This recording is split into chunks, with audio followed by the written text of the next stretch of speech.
everybody. I'm so excited that you joined us for part 2 of this series, The Gift of Family, Honest Conversations We Don't Have Enough. If you listened to part 1, you heard me interview my dad, Jimmie Jones, and now I am interviewing my brother, Jimmie Marks. So I'm so glad that you clicked the next button and you tuned into part 2. And so get ready for another exciting, honest conversation. This is Jermine Alberty, and you're listening to The Salt Talk. Well, hello, everybody. This is Jermine Alberty, and I am so excited about this conversation. It is so special to me because it's actually personal. It's rooted in family and in the journey of discovering who we are and how we become. And I'm honored to sit down with my brother. And man, I want to welcome you here, son. Thanks. It's nice to be here. Listen, we're going to talk about some childhood memories, a young adulthood, and the lessons we've learned sometimes the hard way, and how those moments shape us as men. We're also going to look at the age-old conversation of nature versus nurture, which is a model developed by Sigmund Freud, which believed about the forces that shape our behavior and how we live experiences, either when they affirm or they challenge that theory. So I want y'all to grab a notebook. I want you to grab some coffee, some tea, and we're going to get into it. So let's start off with our first conversation. I want to welcome you once again, and I'm glad we finally are getting a chance to have this conversation because it's been a long time coming. Yes, it has. Yes, it has. Real long time. So let's start at the beginning. When you think about your childhood, what stands out most to you? What stands out most to me during my childhood is, I guess, the love. Because during my childhood, my love was like it was misplaced. It was misplaced. It had me going in circles, traveling from different family, which is my mother, my father, and grandmother, so North the Mouse. So it was that was the thing that stood out because of, early molestation, stuff like that. So it really tainted my love and misplaced it to where it was misconstrued. It really was. Wow. I tell you what's so very interesting is that some folks grow up in the same family, environments, Right. and sometimes end up living so many different lives. Right. I think also what is so interesting is the patterns that happen in families. So let me ask this question. Freud believed that early childhood experiences, ones we just talked about, set the foundation for adult behavior. So looking back, do you see any connection between how that early experience has impacted the man you are now? We talk about that loving, knowing what love is, how to love properly. Yes. I mean, from that experience, I wouldn't put it like this. Dealing with that experience, it has tainted in some ways dealing with my love, when it comes to family, because, dealing with the years I've been, as grown to a man now, I've seen how love is transformed through family and is not as loyal or loving as it's supposed to be. So by me going through the changes, through life, and how it's treated, or it I could say it hurts. Yeah. But at the same time, it was always a person on that side of me, Dorothy Mouse, his grandmother. Her love is the one that kept me, firm, to not, go all the way to a negative person, not to be bitter from how, I'm treated and stuff like that. So, because you know, it will it can change a person, you know, and that's how you have uh serial killers, rapers, psychopathic, you know, murderers, you know, that's how you have those type of people because of dealing with their childhood, the love, you know what I'm saying, the attention, you know, they wasn't receiving and it was misplaced. So dealing with me in it, and I fit in the same category because I could have used this and became better, you know, Absolutely. stuff like that. But at the same time, I still had that hope. I still had that, you know, that it's the love is still real, you know, it's out there, you know, and it just can't be just gone like that, you know, and it's just hard to find, really, you know, because boy, people's love is different in different people's eyes. They see love in different ways. So I'm glad you gave tribute to our grandma, Dorothy Jones Moss. Yes. Yes. Most definitely, there was a love. I mean, I loved being around my grandma. What's interesting is every family has a rhythm, its dynamics, its unwritten rules. Mm-hmm. What do you feel our family gave you, whether through nature or nurture, that became a strength? We talked about it a little bit, grandma's love, but anything else kind of strengthened you? Um, hmm. What strengthened me, I mean, I I really just can't say, I guess just to believe. I mean, I guess have faith. You know what I'm saying? I mean, I that's the only way I can really just see because without faith in having, you know, having the hope that love is out there and you know that it's it's kind of indescribable to display. You know, it really is because like I've been through so much. You know, been locked up 23 years. And that's where I grew up at. I became a man there, so it's really kind of hard, you know, because you know when you in a place like that that's out of, you know, it's another whole different continent, you know. So you have to really get on the ship to go come see us, you know what I'm saying? Come see a prisoner. So when you detach from family, keep in mind 23 years, a lot of things happen in 23 years. Different moods, people dying, church born, you know, everything. Growing up to be where you at, you know, because you gotta keep in mind, look, I've been gone from you 23 years, you know what I'm saying? And guess what? In that all actuality, I have to learn you all over again also. You know, because for one, I know how patterns change, characters change, you know what I'm saying? And one thing I can say, you still the same. You still the same. Yeah, you ain't changed. You ain't changed. And I love that. You know what I'm saying? I love that about you. You know what I'm saying? And that's why I'm always, you know, I'm always there to hear you, you know what I'm saying? Speak to you. Can't wait to, you know, be around you because yeah, you sang, you know, and that's the type of people I like to be around, the same, you know, because people have intentions, you know, and even family members, you know, and woo, and since I've been out, guess what? Family is more of a downfall than anything, and it's crazy to say that, but it is, you know. It's only very few minority family members that's real. You are an exception, you know, top of the list. And I'm just being honest. Little bro Geronimo, yeah, it's just only very few. It ain't much, you know, and it's sad. You know what I'm saying? Be carrying the same bloodline, and the love is not adequate. It's not coinciding. It ain't parallel. It makes no sense. You know, it's a sad. It's sad.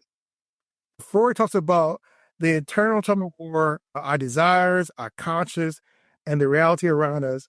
Do you feel that kind of internal conflict in right now in you sometimes, that internal conflict of kind of what's in you, what you don't want to be, and who Yeah, you all the are? time.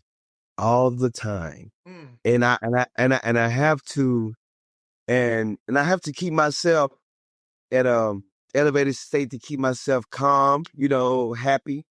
I try my best to keep myself being explosive because I never know what the explosive leads to because of so much that's built up, and at the same time I know I got that other half. It wants to explode. It just wants to be Tasmanian devil. But at the same time, I'm like, that's not the way, because I know that's destruction. That's total destruction. There ain't no life from that, when I go that way.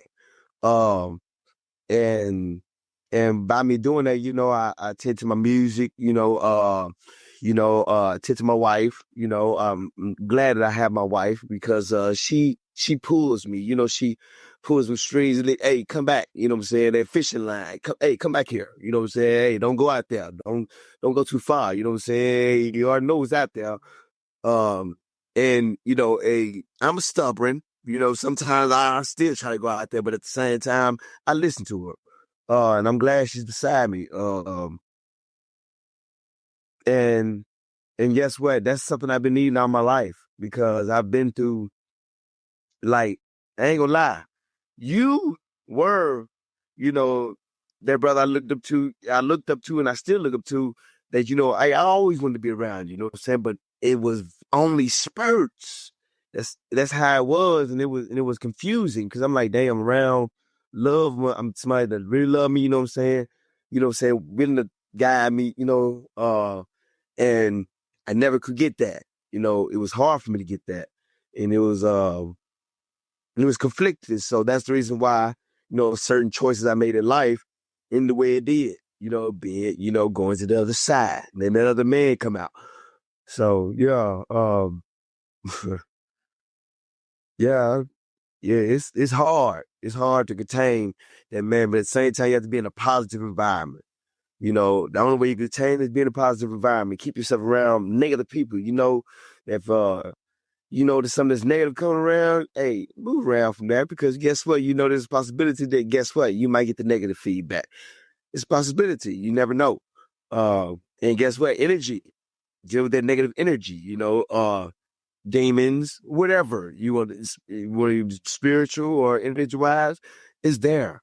You know what I'm saying? It's always there. It's around you 24/7. You know what I'm saying? You got to fight it. You know what I'm saying? You have to be know yourself, know your will. If you don't know that, hey, you kind of lost. You know what I'm saying? Just hope that you and prayerfully that you contain yourself and pick the right side. Really. One of the things you talked about is this whole thing of not allowing people's negative influences to Negative. That's good. Listen, one thing I know about you is that you've always had a resilience. It's been a quiet strength. And so where do you think that comes from, that resilience? Is it something that you think is in you by nature or something that was poured into you by nurture, that quiet strength? Because it's there. Dorothy Jones Mouse. That's because she was quiet. Yeah. She was quiet. She humble. She, you know what I'm saying? She didn't have to yell. She didn't, none of that. So automatically that's where I learned that from. That's who I seen. That's who kept, man. Ooh, oh my God. But that's who kept me, real talk. That's who kept me really just, uh seeing that, what I'm saying, is I'm gonna have a better outcome. It's gonna be all right. What I'm hearing you say is that it was her nurture in you, poured into you, that gave you that. Yeah. And it was something that was done quietly, not with many words, but just by draw, nigga. Right. Yeah. Anytime I ran away, I'm coming to the house 2:00 in the morning, 1:30 in the morning. Guess what? She ain't said nothing. Open the door, grab a pillow, blanket. She ain't said nothing. Ain't had no words, no nothing. Up in the morning, 4:30 in the morning, cooking breakfast, smelling bacon, eggs, harmony. Grandpa, I'm just being real. That's what it was. So guess what? And guess what? She still never questioned. She understood. You know what I'm saying? She knew what I was going through because guess what? I was going through it since birth. You gotta keep in mind, grandma was fighting for me since birth. So did it between my mother and her and my auntie. So Aunt Kate, rest in peace, and that's what kept me, and boy, I'm really going tears, you know what I'm saying? Because it really was. That was the only love that was there. And keep in mind that I was a young child and when they was all that tussling with them when they was grown, So I never seen that, but at the same time, I feel it. Oh, I understand, yeah. Well, you said rest in peace to uh Wanda K. Sure. Now that's the married name, Wanda K. Sherman. Yeah. You knew her for a long time. It was Wanda K. Jones. This woman, I love that woman so much. Man, we're gonna stop talking about that because we might, this podcast may end real quickly if we go down that path because I'm telling you, that's the beautiful thing about having caring adults in our lives. And that's what I try to do. I try to be that caring adult in the life of young people, young adults, even adults, because people talked about when our Auntie Kay passed away. I heard stories. Say, man, I could call Wanda and talk to her. She just listen, and she'd be just provide encouraging words. Right. Just always had the right thing to say. I'm listening to this. I'm thinking, hey, Right. man, that's where that come from. That's where. And guess what? And I've never heard of it. That's the thing. I've been, oh man. Oh yeah. Tell me, what would you say is the most important lesson that your adulthood has taught you? My adulthood has taught me to be patient, be humble, be forgiving, be strong, and not to be prideful. My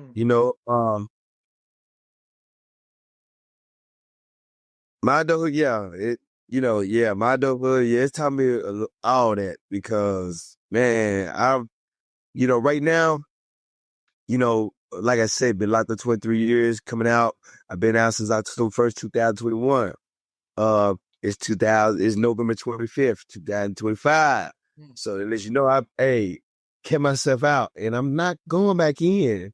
And dealing with that, it's taught me a lot because I've learned about people and I learned that you, you got to survive and take care of what's around you that's for you. To be, if a person ain't for you, or even just or accomplishing anything, you know what I'm saying, or being stagnated in life, you got to move around. What'd you say, baby? Not aligned. Perfect. Not aligned. Because this world is in the Bible even says it did it with the family. Everything will, go to chaos. You know what I'm saying? Hey, your mother gets mother, father gets father. I mean, father gets son, mother gets daughter, or stuff like that. It is happening. We see this, and guess what? It's getting worse and worse by the day. So I'm grateful to still be alive, as you say, to see the years I'm seeing. And at the same time, dealing with my family that I've developed. I want better for us. And at the same time, I use my adulthood. I'm still crawling, still, because like you say, I've been taken away since I was a teenager. So really, I really ain't had the adulthood that I'm supposed to have as responsibilities, of having a house, maintaining a job like I'm supposed to, and getting all the special adult perks that we supposed to have. You know what I'm saying?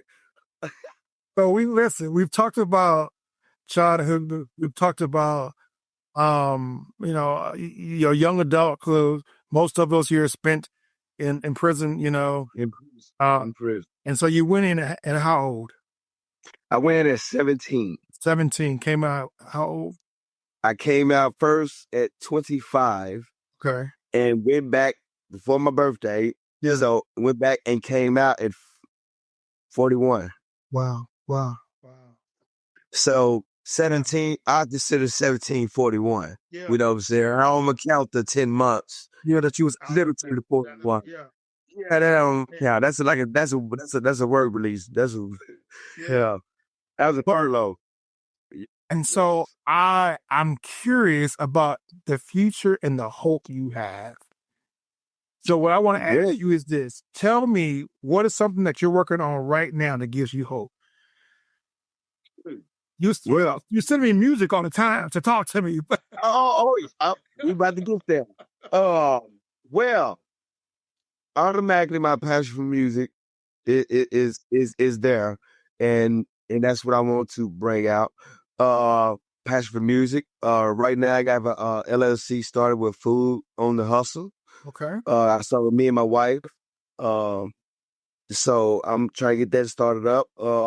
We both trying to get this started up, and really my marriage. Yeah. That's main three things that then right now that's got me real hopeful, because I see myself, I'm seeing myself building an empire. Like I said, before I'm 50, I'm being financially stable.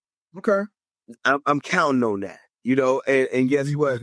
And I'm pushing forward towards that, and that's what I'm doing. I'm setting plays. And me and my wife, both of us with the same intellect, we're parallel. Mm-hmm. We're ambition to push towards that, because we're tired.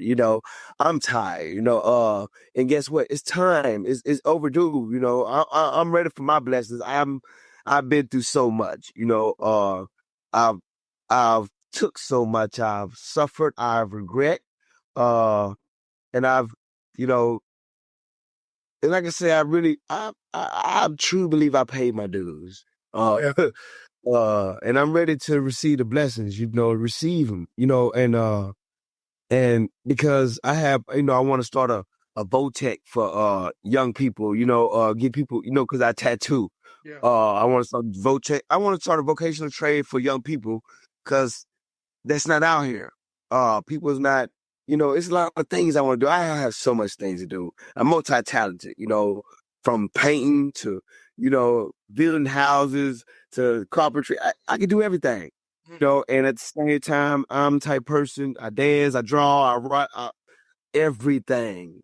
I have it all. It ain't wrong with me learning, and I'm willing to learn. Yeah. So, and that's how I am, and I'm willing to, and as I say, it's no reason for nobody to be broke out here. You know what I'm saying? There's plenty ways to make money. Person ain't got to steal, kill, or sell dope. None of that to make money. Man, there's so much money out here to get. It's possible. Let me say every day. Let me ask you two more questions. Yes, sir. First question: what does healing look like for you as you continue your journey? What does healing look like? It looks beautiful too. Looks beautiful. It looks beautiful. It looks beautiful because I've been scarred. Yeah. I've been scarred, torn, and guess what? To this day, I'm still getting torn. Yeah. Piece by piece, shredded, But at the same time, I have love. Yeah. That love is the only thing that keeps me from tearing apart, from exploding, turning to Tasmanian devil. Yeah. That's the only thing. Love. And it's just, and that's it. Without love, I'd be lost. Real talk. And you can the only thing keeps me hope. Love gives you hope. Love is the only thing. If you can speak to someone listening who is struggling between who they were raised to be and who they feel called to be, what wisdom would you give them? Repeat that one more time. Repeat that one more time. If you could speak to someone listening who is struggling between who they were raised to be, Okay. who they feel called to be, Okay. what wisdom would you give them?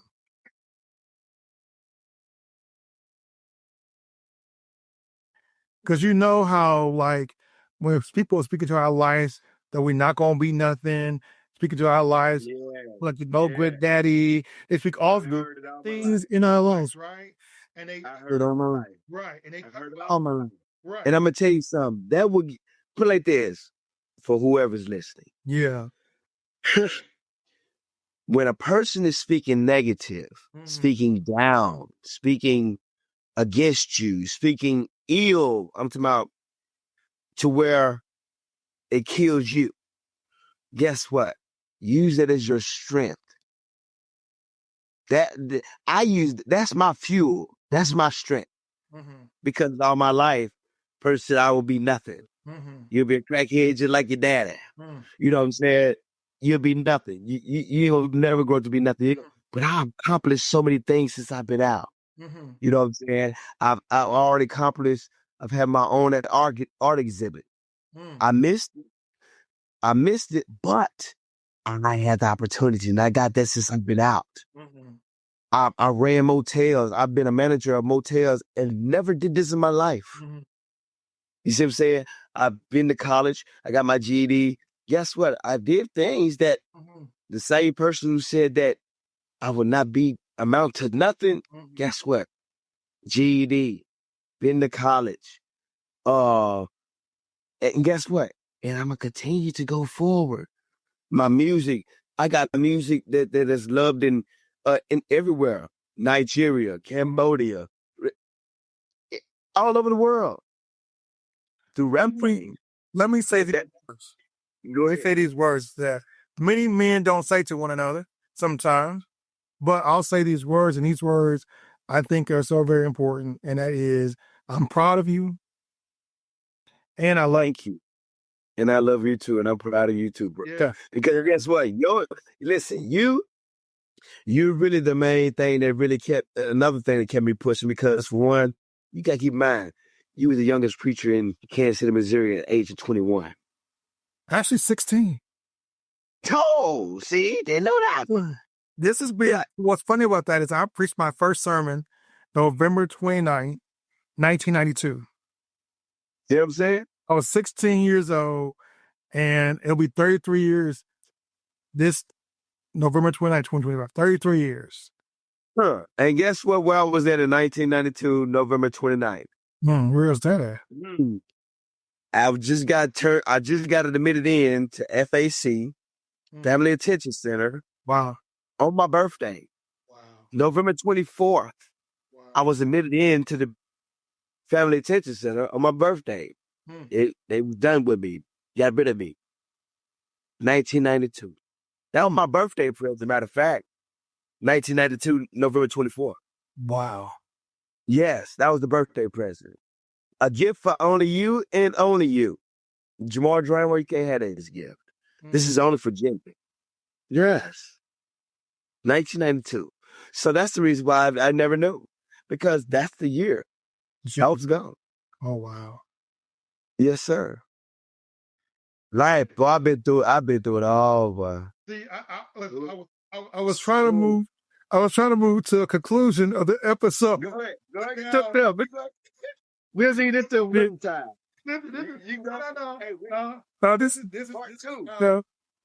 This is how we have conversations, and we never got the phone because we keep talking over and over.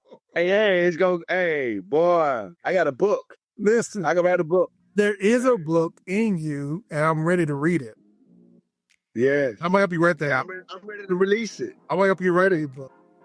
Listen, man, I want to thank you for this conversation. I want to thank you for your honesty, your heart, your story. And this journey shows that family is more than history. It's living, it's breathing testimony of growth. And you are living proof of how nature gives us our starting ingredients and nature shapes the recipe. And so to my listener, I want you to know, remember, transformation is always possible. Your past informs you, but it does not imprison you. And you have the power to make choices that create a future that you can shape. that you do. Because you can do it. Listen, I want to thank you all for listening and stay tuned for our next episode. Yes, sir. Thank you.